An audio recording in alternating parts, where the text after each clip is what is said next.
meu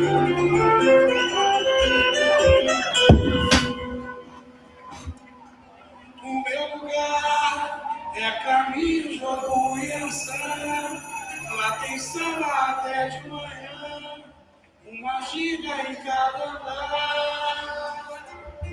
O meu lugar é cercado de luto e suor, esperança num mundo melhor e cerveja pra comemorar.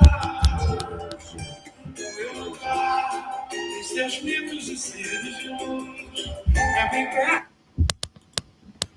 Bom dia, Charles Clark, your real estate investment broker, here with another bright idea. Welcome to the Beast Consult podcast, brought to you by Aspire Investing.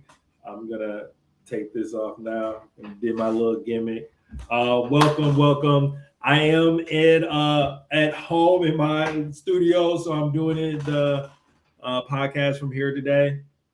So if you see some technical difficulties, that's part of it why, but trying out some new things.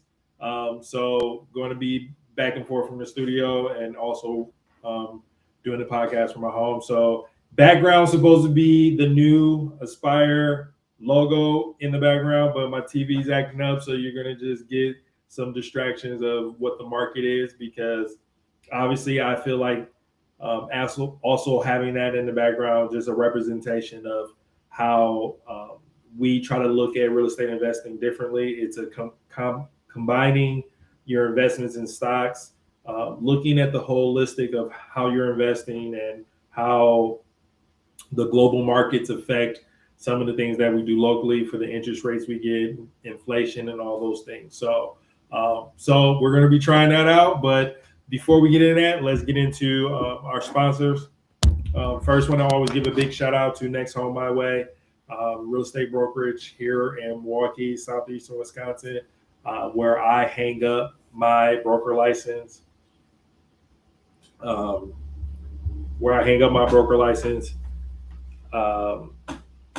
And where I do my business.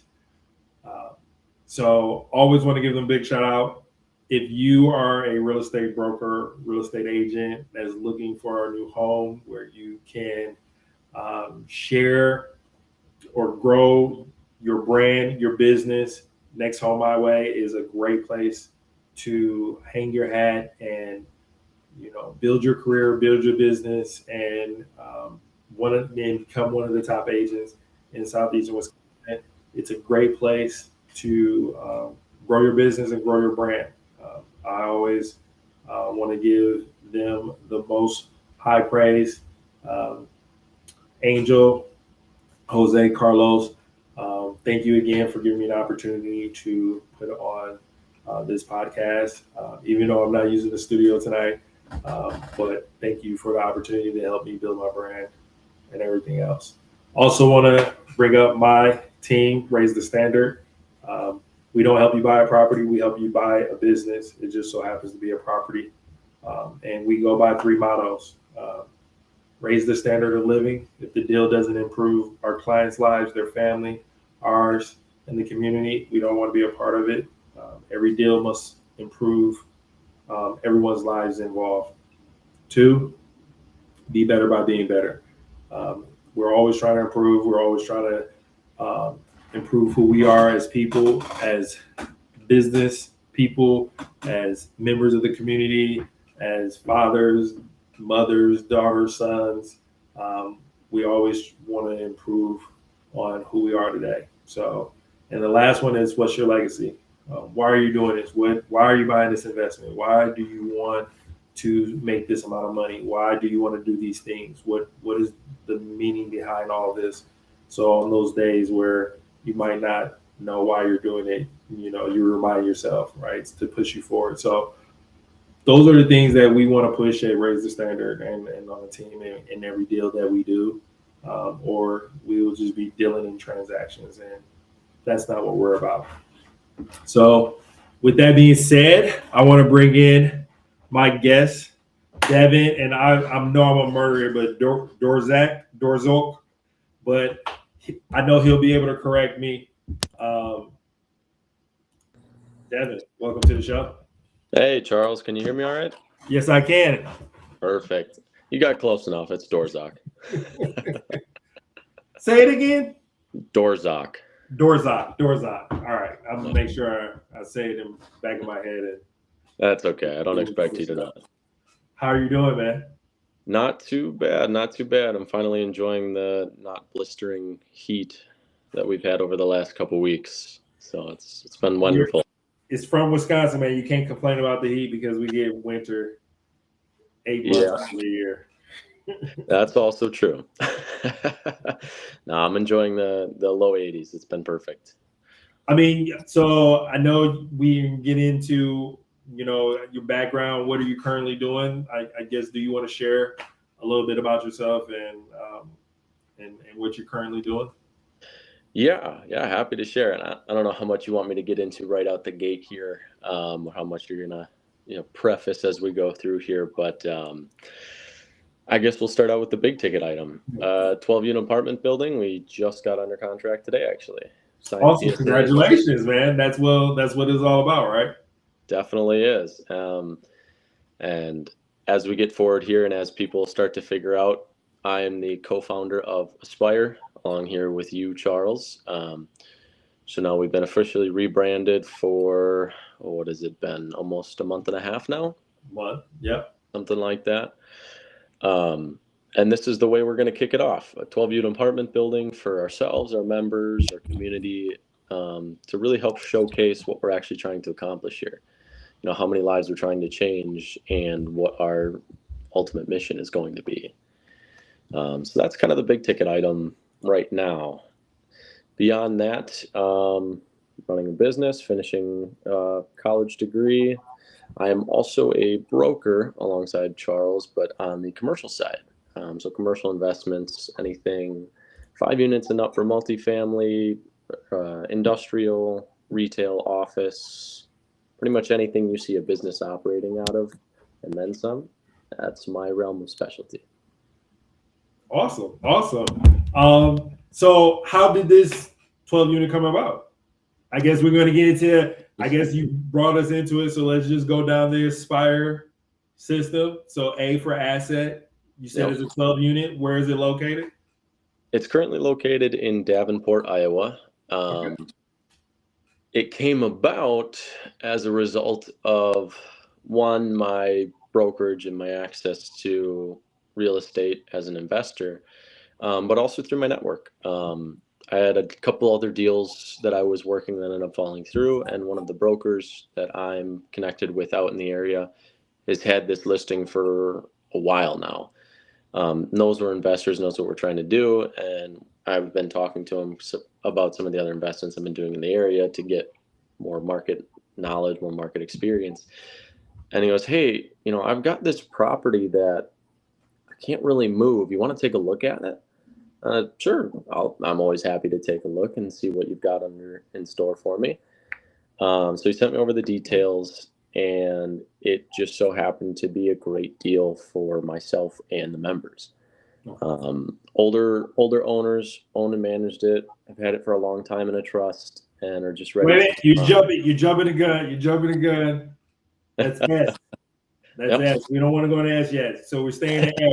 So you gave us the address. You gave us kind of what the asset is. So kind of how kind of how the system is what do you think the end goal should be? Reverse engineering, right? So you found it. Before we start moving forward, what do you think the end goal is for this property? You can already see the Aspire system playing out naturally, going from A right to S. Yeah. This will be a long-term hold. This will be a buy and improvement. So it'll be a 7-year finance strategy with capital partners. So at the 7-year mark, the property will be refinanced, and the capital partners will get profit shared out of equity. So they'll get paid out of their investment in full. So nope, wait. You said too much. That's for E. So now we're going to S. Seller situation. So you were going in, you said there's some older sellers and. Yep. So it's an older couple. They've held the property in a trust, and they're just ready to move on with it. They're getting into the retirement years, and a contact of theirs is basically handling the transaction between us here at Aspire and the members who are going to help own it and the trustees. Okay. And I just want to let everyone know we did not coordinate to have the same color shirt on beforehand. It just so happened, but that's how much we're aligned. Awesome. So sellers. So I just want to do address right there. This is why I always tell investors, there's never a time you're not in the market, right? You never know when a deal might come about because someone is just at a point in their life where they're done. That has nothing to do with interest rates going up or down. You know, that doesn't have anything with inflation. That just has to do with someone in their point in their lives. They said, hey, we held this for as long as we need to. We feel like we got the return. We're ready to move on. And you're so happy to have connections that have this situation open up to you.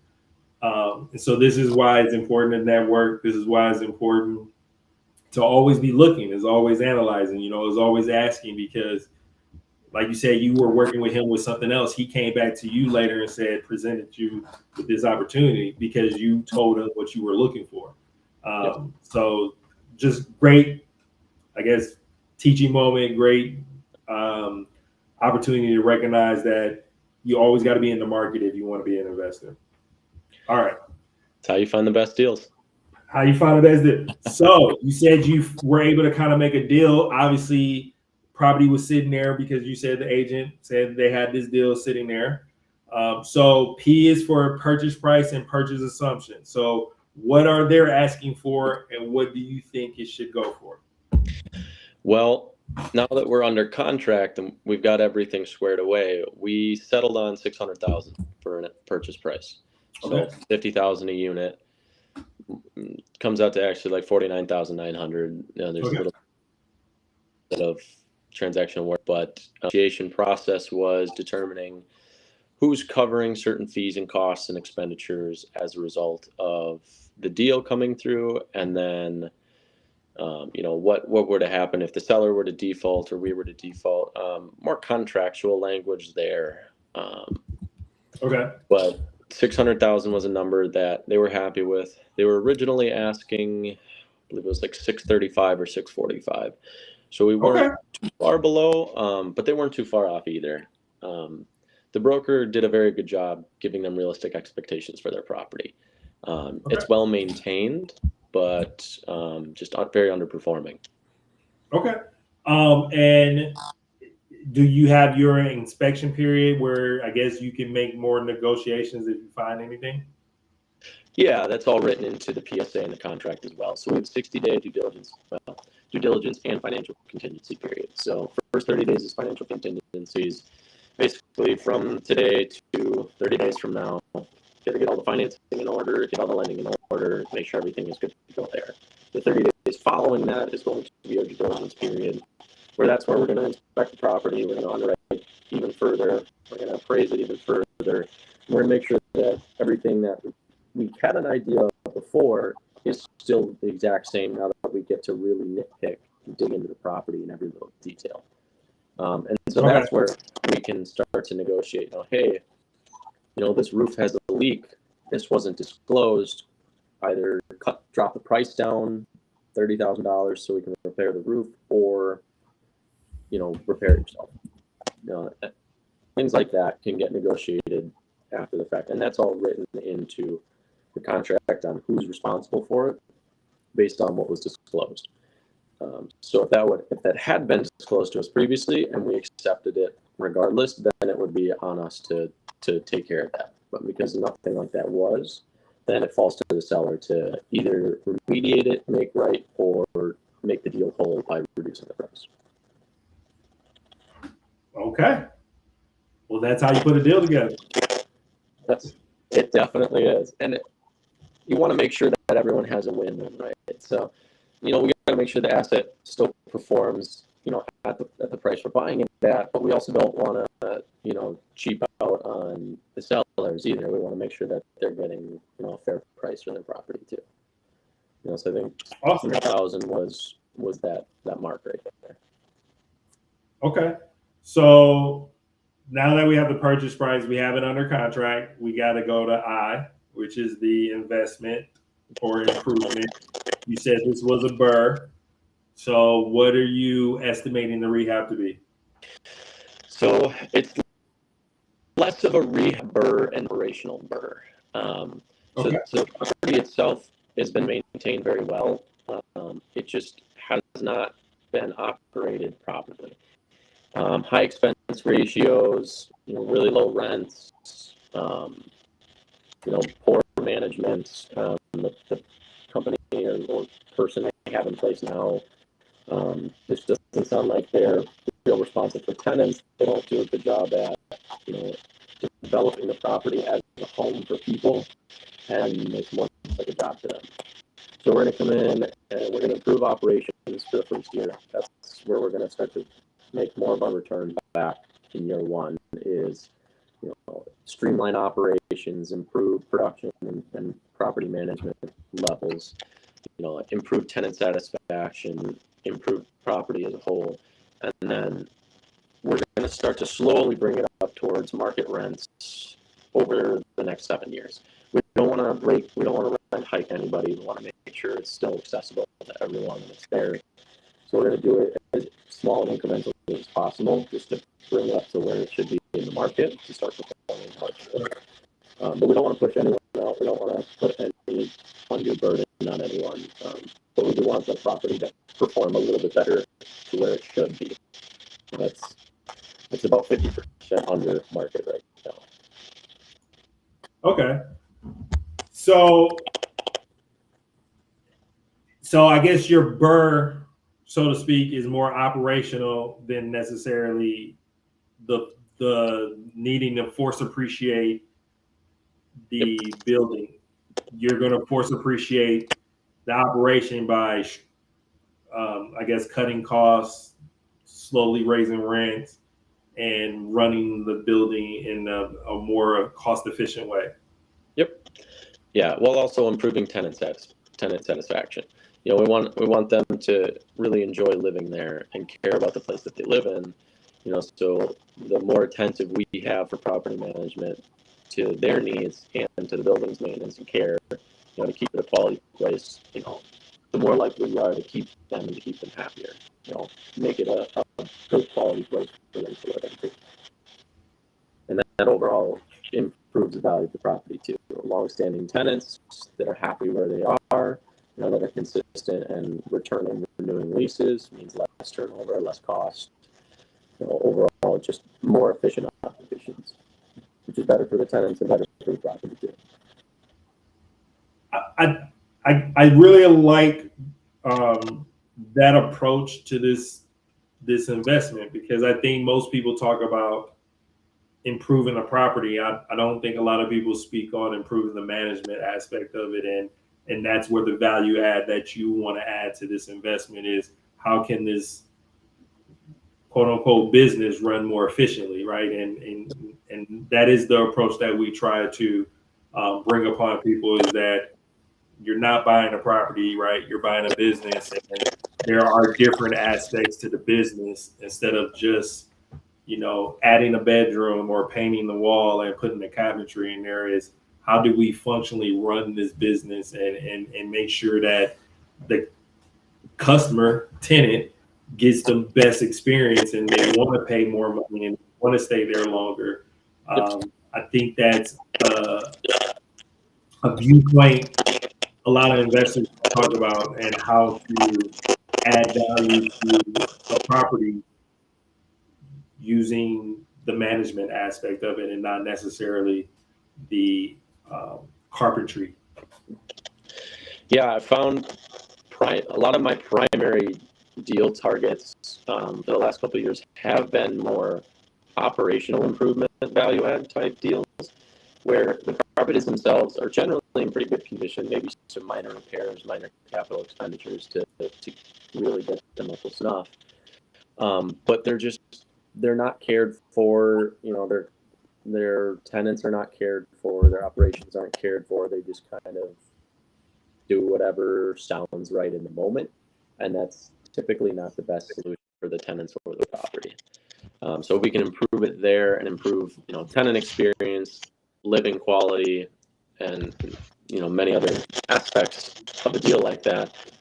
Then we can potentially have a really high quality property and really high quality tenants, which is the best of both worlds. And it takes management too, right? You can have the best property, but if you take 72 hours to a week to respond to a tenant's complaint, that's going to make them want to leave as well. So I completely agree with that. And that's part of why when I started researching in the market, I just started reaching out to every property manager in the area to really get an idea on their beliefs, their values, their methodologies, the way they operate. And then when we settled on it, has actually had experience with the property before. They had managed it some 20 years ago, or supposedly. So they're familiar with it, which is great because then it speeds up the process of getting them in there and getting them situated. But their values also really closely aligned with what I personally believe a property should be run as, tenant first, but also, the way that we as investors see it, they want to put the tenant first. They want to care about the tenant and make sure that the tenant is properly treated and effectively cared for in a timely manner. So ultimately, that's why we've decided to go with this one property management company over another. Secondary reason is I have family that lives in Davenport. Okay. A couple minutes drive down the road from where the property is located at. They can give me firsthand accounts of the location, the property management company, the property itself, and can routinely check up on it, day in, day out kind of a deal, where if I'm driving, several hours to go visit once a month or once every 2 weeks, they can kind of give me an idea on what's going on day to day too, just to make sure that things are running exactly how they're supposed to, not just based on reporting we're getting. So that's going all the way into your strategy, right?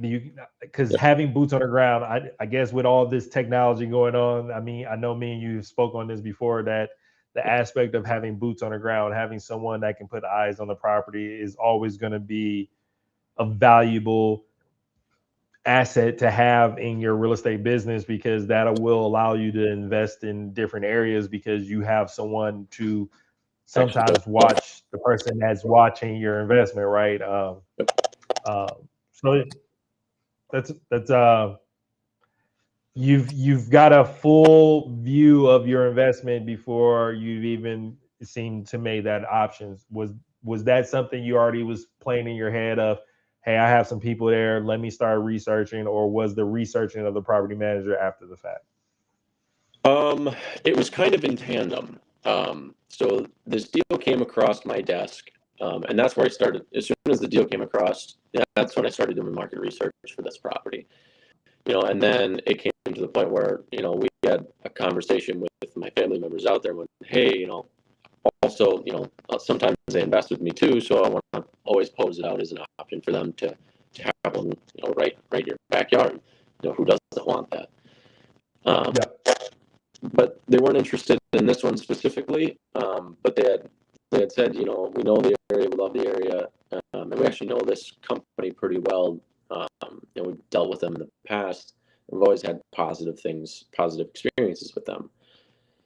So getting that secondhand confirmation from someone who's right in there helped solidify all the things that I was seeing market data wise. Beyond just the numbers, what do people think of them? Yeah, they have fantastic reviews and a lot of great, tenant responses online, but that could, there's always the chance that stuff is fabricated. So getting a firsthand account from someone over the phone, over a real conversation, helps confirm the things that you already possibly know, but now for certain. No, and that's something that we as Aspire, I know, shameless plug, but we have vendors, right? And part of what we offer to our members is them access to a vendor list that we, went through or we've used. in the past, or were recommended to us by someone. So that speeds up the process, right? Because you had them there, because they were able to give you someone, you were able to make a quicker decision than you needing to call around, wait for them to call you back, and all those things. So having connections, right? Having people that understand what you're trying to accomplish, or knowing people in the area that can help service you, allows you to move quicker, which, even at this, I don't want to say smaller level, but even being, below the, billionaire investors, speed is the name of the game, regardless of what level you're at. Yep. Time kills deals. All right. So so it was not more investment in necessary to building, but more investment in the management, making sure that it can be run more efficiently to actually improve the value of the property. Yep. Okay. So now we're at R, which is revenue. So obviously you're not going to sell it. You're going to try to cash flow off of it. So where do you see it cash flowing now at purchase, or let's say currently with the current seller? Where would it look like at purchase? And then let us know what you feel like it would be in year 2, year 3, when usually that's the time when we start paying investors back. Yep. So part of the exit strategy is going to roll into the revenue strategy because they're so closely tied together. Year 1, like any property, you always underwrite extra conservatively. So year 1, we're looking at about $65 a door in cash flow, which is not bad, but it's not great. But that's okay. Year 2, at the end of year 2 is when we'll start paying out monthly returns to the investors. Okay.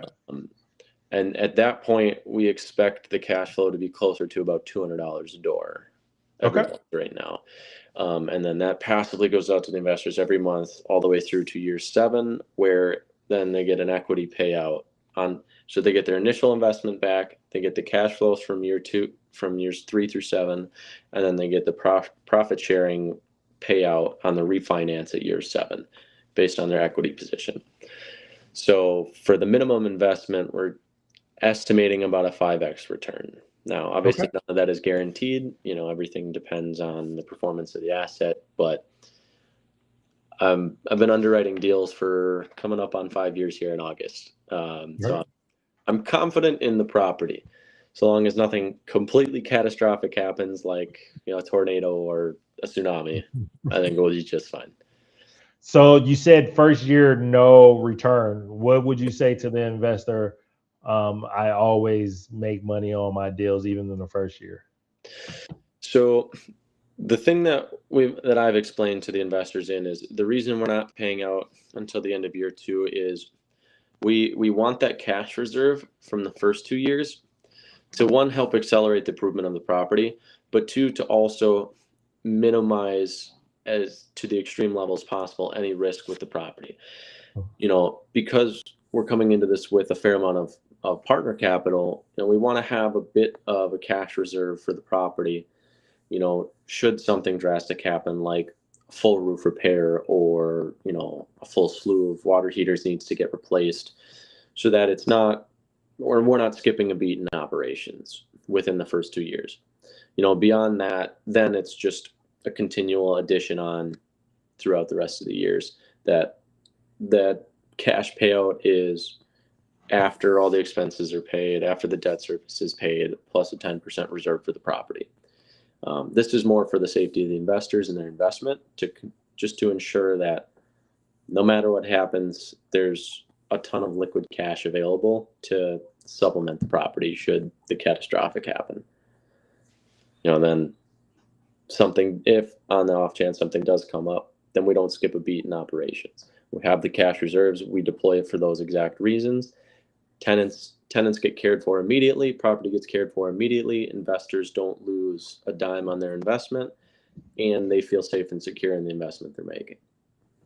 So that's what's behind so that. This investment is not necessary for that new person who wants to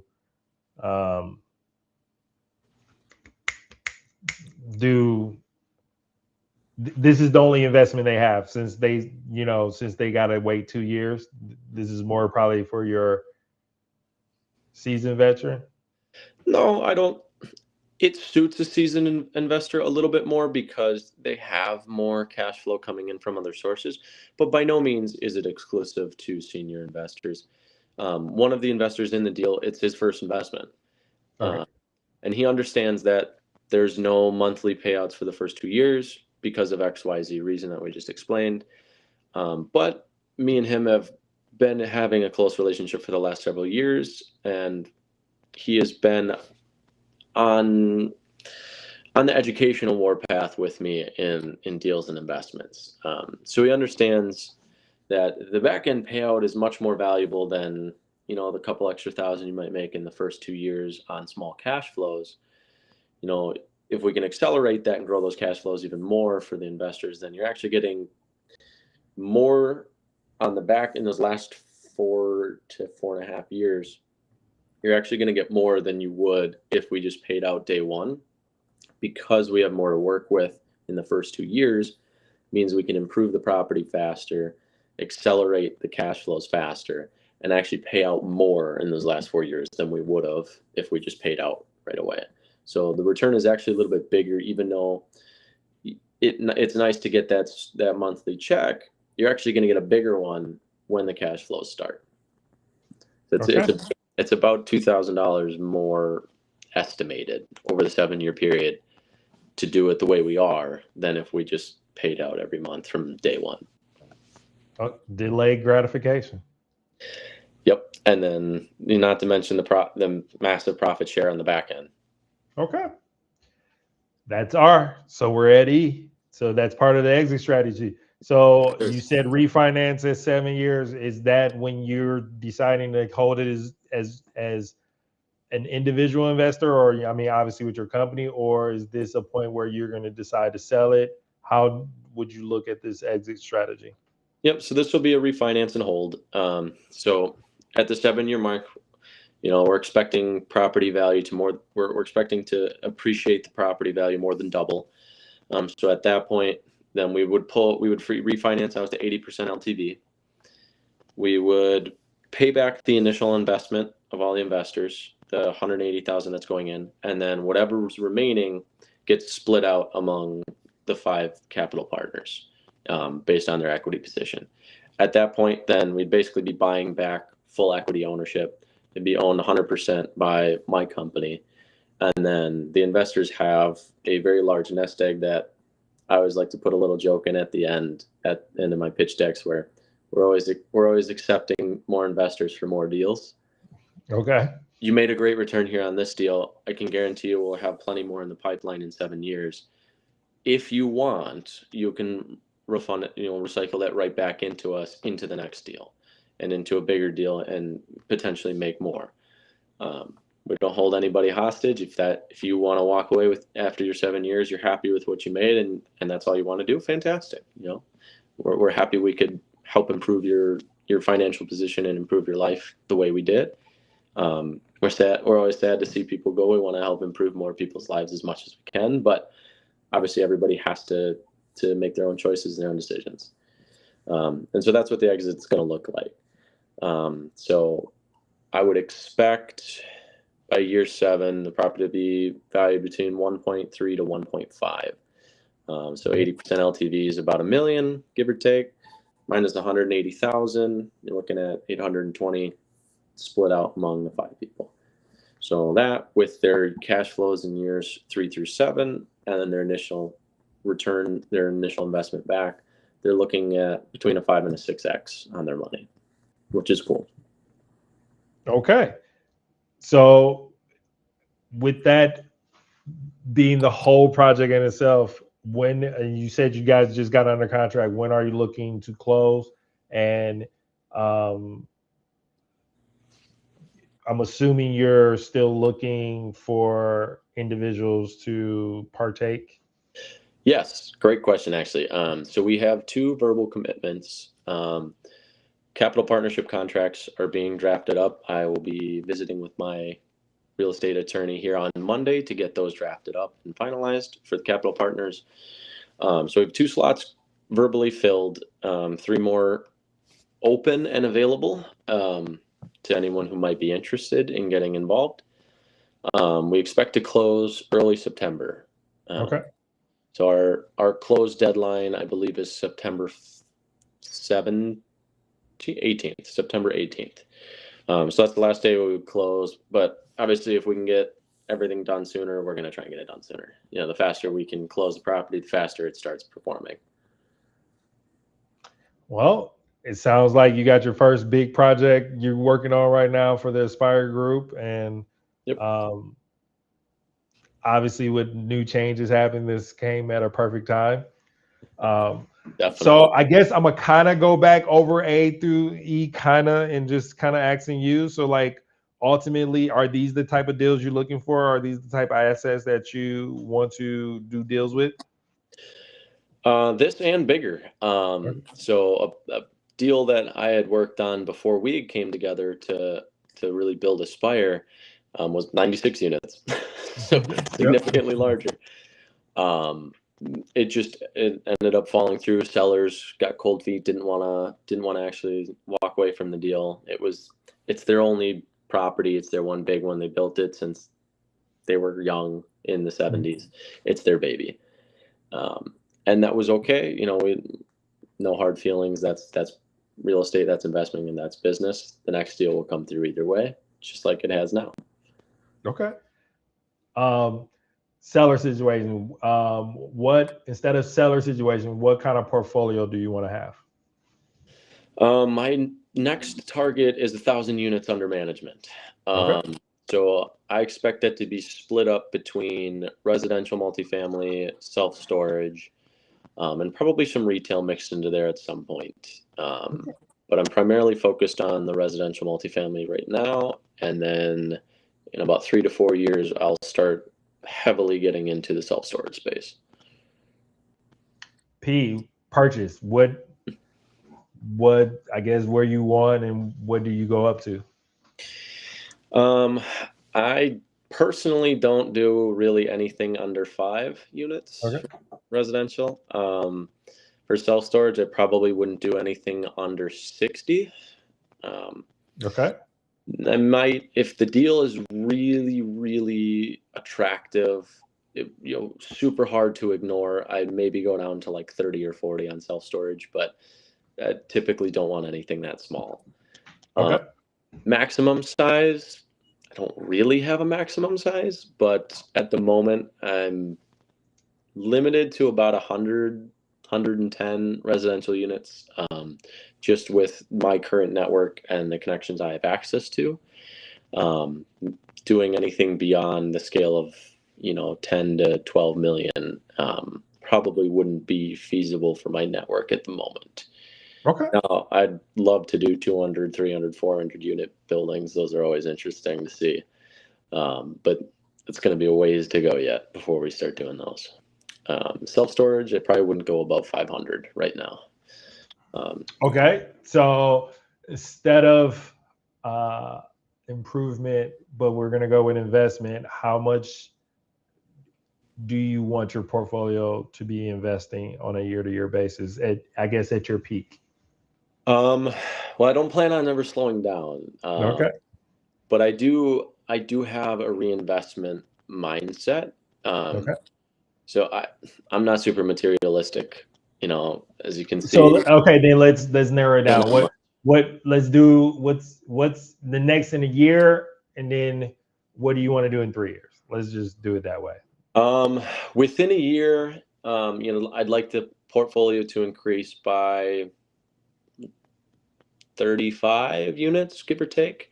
Okay. That's kind of the target there. Within 3 years, I'd like the portfolio to see, between 125 and 200 unit increase. Okay. That's the main target. With the end line target in 13 years being an increase of 1,000 units or more. Okay. Our revenue, what do you want to do monthly in the next 3 years? Then give me the year, and then I guess you can break that down monthly or to a yearly, if you would like. Yeah, within the next 3 years, I'd like to see something between 10 to 25,000 a month. Okay. Is the target. the end goal, at least the current end goal with 1,000 units, we'd like to see about. No, leave that for E. That's for E. That's for E. That's not the exit. That's just the next step. All right. Well, then give me your E. What's your exit? My exit, I'd like to see close to that 5,000 mark. I don't know. I don't have a timeline yet, quite decided yet on that one. That could But at that point- that just be your life goal, right? That's the target. That's the life target. Yep. Okay. And I'd love to own it with as many people and as friends and family as I can. Spread the wealth, spread the love. Awesome. Well, is there anything else you want to share about yourself? Like anything you want to give, and also let everyone know where they can find you? Yeah. One more piece that maybe I could give. Don't be afraid to go for it. Life is too short to not try for the things you want. Where people can reach me, our Aspire landing page, our Aspire school page, Facebook, Instagram, X, TikTok now. LinkedIn is a great one. And then just out in the wild. If you ever run into me, you see my face, come say hi, introduce yourself. Awesome. Well, Devin, I appreciate you more than you know. Thank you for stepping in. Just to share a little bit about our story of you going to UW Milwaukee, my alma mater, go Panthers. And you're finishing your degree there, and you're part of the Lumbar Business School mentoring program, which I went through. I eventually graduated and became a mentor and have been giving back ever since. And you ended up being my mentee. And I just want to say, from when we met and till now, the growth that I've seen in you as a person has just been amazing to watch up front and in the passenger seat watching it. And just from you stepping into helping out and growing Aspire and having it where it is today, where now, we're doing a podcast and rebranding it and putting it in a situation where it can have a greater effect than it originally had. So just want to say thank you from that standpoint, and just grateful for you being the person you are and the things you're going after. You're younger than me and you're just fucking killing it. Excuse the language, but you just going after it, and you going after these deals. Like it's kind of just an amazing to watch. So I just wanted to give you just kudos of you're someone who just said what you said, and I can honestly say you're living it. Well, thank you. I appreciate that. And I'm grateful that you took the chance to give me the opportunity to help you grow Aspire, and trusted in my judgment and my capacity to make this an organization alongside of you that can impact countless people's lives. And we can be the wave of change that improves many communities and many people and many families. So I'm grateful to you for that opportunity, and I'm glad to be here with you. Awesome. Well, thank you for joining. Obviously, we'll be seeing each other soon, but thank you for being on the show, and we'll talk soon. That sounds good. I look forward to it, and I'm glad I can be on this episode. All right. Awesome. All right. There you have it. Devin, co-founder with Aspire, sharing with us the 12-unit deal that he's working with. This is what Aspire is doing, right? Is going after new opportunities, going after just going after it, right? Executing. This is what Aspire is all about, is execution. Putting a plan together and going after it. And if you fall flat on your face, awesome. Now we can learn and pick up ourselves from there. Again, want to thank Next Home My Way. Want to thank the guys for this opportunity. Want to thank Raise the Standard. And always Aspire. You can go to our website. Let me bring this up. Let me do it right in front of you guys so that we can share share this with you. Sorry. I'm going off the dome. I'm going off the deep end here. There we go. Boom. That's the website. Here, I'll make this bigger. That didn't really help, but that's the website. There we go. Legacies aren't inherent, they're built. Aspire Investing exists for the ones who show up, do the work, build real, lasting wealth through disciplined transaction, institution-grade development, and world-class investor education. Again, our mission is to build a self-sustaining real estate ecosystem where those willing to learn, execute, and grow can create real, lasting wealth for themselves, their families, and their communities. We are turning ambition into assets, effort into legacy. If we don't move forward, nothing gets done, right? And we just didn't want to be one of those, another group where people got together and just talked about real estate. We genuinely want to push you forward. We genuinely want you into the next deal. That's coming from two real estate brokers, right? Yes, we benefit from you doing transactions. That's why we want you to do transactions. So if you saying that self-serving, awesome. But we're real estate brokers that deal with real estate investing, and we want you to buy. So who would you rather be around?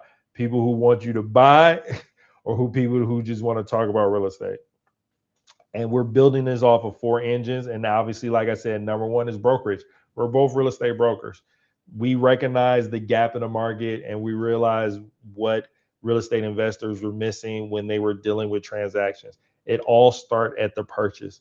So you should be getting all this information, this education at step 1, which is the brokerage. Step 2 is the wealth engine. It's the fix and flip. It's the new construction.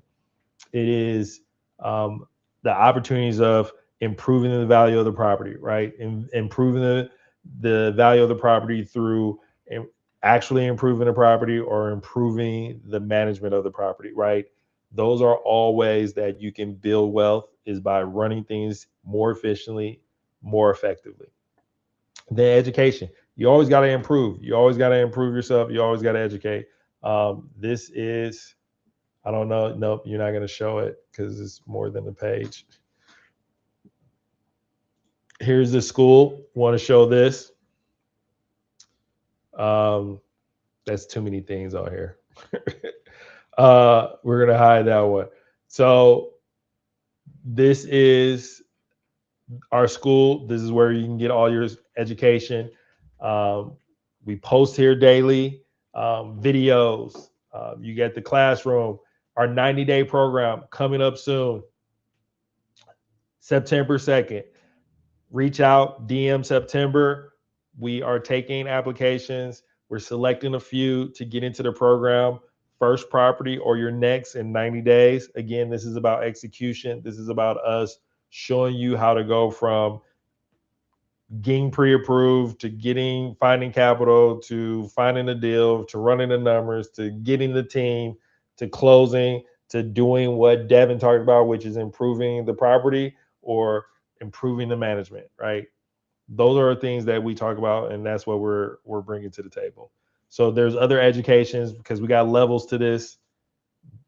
Your young lion, the lion club, all the way to the young bull, to the dragon, to the phoenix. We're all trying to reach and be that phoenix investor that's recreating their life. They're not the same person at that point because they've done everything they need to improve everything. That's what we're about. Wanted to show that we're bigger than just trying to get transactions done. But again, thank you guys for showing up. Thank you for giving us this opportunity to share with you what our approach to real estate investing and how we want to help other people grow their real estate business. Because again, it's not about buying a property. It's about building a real estate investment business. I'm Charles Clark, your real estate investment broker, here with another